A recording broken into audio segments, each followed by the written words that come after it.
Baik, selamat sore. Di sini kami dari tim Capstone C22003 dengan tema solusi pendidikan inklusif akan menjelaskan Capstone Project tim kami, yaitu penyedia layanan pendidikan inklusif berbasis website bernama Inslearn. Next. Sebelum kami menjelaskan mengenai Capstone Project tim kami, izinkan kami memperkenalkan anggota tim kami. Yang pertama ada Elba Givari Virasina dengan ID F501X1055. Kemudian ada Martin Chandra dengan ID F227X0457. Kemudian ada Igusti Ngurah Wirananda dengan ID F014X0120. Dan yang terakhir ada Dodi Setiawan dengan ID F008X0044. Pada kesempatan kali ini, saya akan menjelaskan mengenai latar belakang kenapa tim kami memilih tema solusi pendidikan inklusif. Nah, berdasarkan data yang kami dapatkan, di mana pada tahun 2021, masih terdapat sekitar 80% lebih penyandang disabilitas yang berusia 5 hingga 19 tahun di Indonesia masih belum mendapat pendidikan yang layak. Hal ini dikarenakan fasilitas pendidikan di Indonesia untuk menunjang para penyandang disabilitas itu masih kurang. Dari permasalahan tersebut, sini kami menjabarkan beberapa pertanyaan, di mana yang pertama, bagaimana para penyandang disabilitas lebih mudah mengakses materi pendidikan. Kemudian yang kedua, bagaimana bentuk materi yang sesuai untuk para penyandang disabilitas. Dan yang ketiga, bagaimana meningkatkan kepercayaan dan bakat dari para penyandang disabilitas sehingga dapat mengembangkan growth mindset mereka. Dari ketiga permasalahan tersebut, kami menemukan suatu solusi di mana kami akan membuat suatu website yang dapat menyajikan materi pendidikan dan dapat diakses oleh para penyandang disabilitas. Next. Untuk penjelasan selanjutnya akan dijelaskan oleh rekan saya.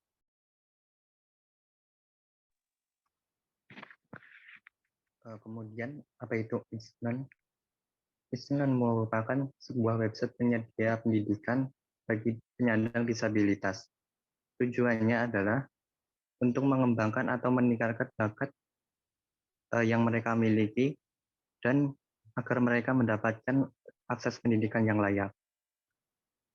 Dalam website ini, kita juga menyediakan beberapa permainan sederhana yang bertujuan untuk mengedukasi mereka, seperti melatih kemampuan memori otak.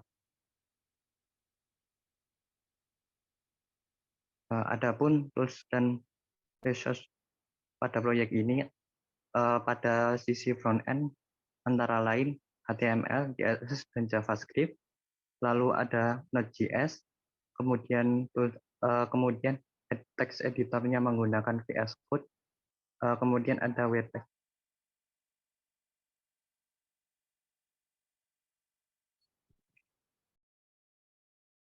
Selanjutnya, saya akan menjelaskan mengenai tools dan project resource untuk bagian backend. Di sini ada beberapa contoh tools dan project resource yang kami gunakan untuk bagian backend, yaitu ada AWS Amazon, ada Postman, ada VS Code, dan ada Glitch.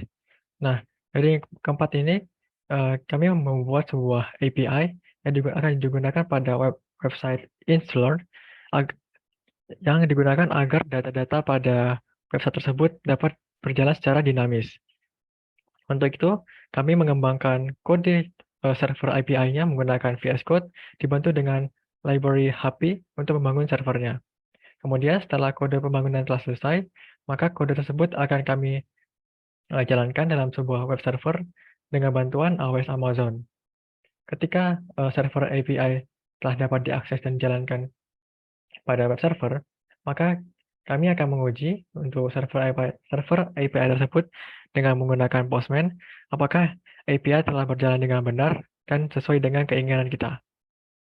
Kemudian saat server API dan website telah diuji coba dan telah berjalan dengan lancar, maka kami akan mendeploy website kami menggunakan bantuan Glitch. Glitch ini adalah salah satu web hosting yang gratis yang dapat digunakan untuk menghosting website-website yang kami inginkan.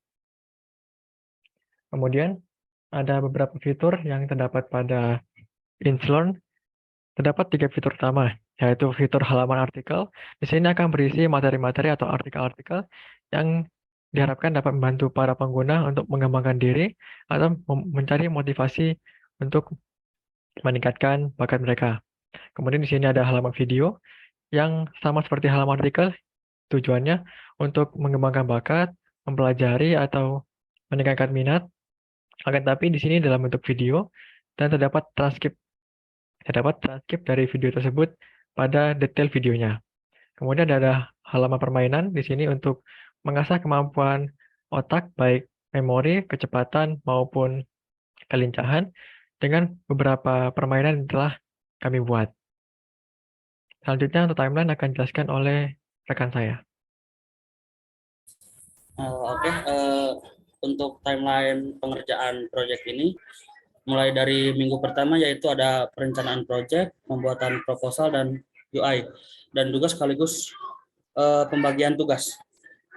Lalu di minggu kedua membuat perencanaan untuk membuat front end dan pembuatan API. Lalu untuk minggu ketiganya membuat tampilan front end, antara lain ada tampilan home, terus tampilan artikel dan video. Dan minggu keempat atau minggu terakhir menambahkan materi game dan menyesuaikan halaman home, artikel dan video. Dan juga untuk sebagai kesimpulan, maka dengan website yang dibuat ini diharapkan dapat membantu para penyandang disabilitas untuk meningkatkan kemampuan diri dan dapat termotivasi oleh video dan artikel yang kami sediakan. Mungkin sekian dari kami. Terima kasih. Kurang lebihnya mohon maaf. Dan selamat sore. Lalu untuk demo aplikasi mungkin ada di video terpisah. Nanti disatukan. Terima kasih.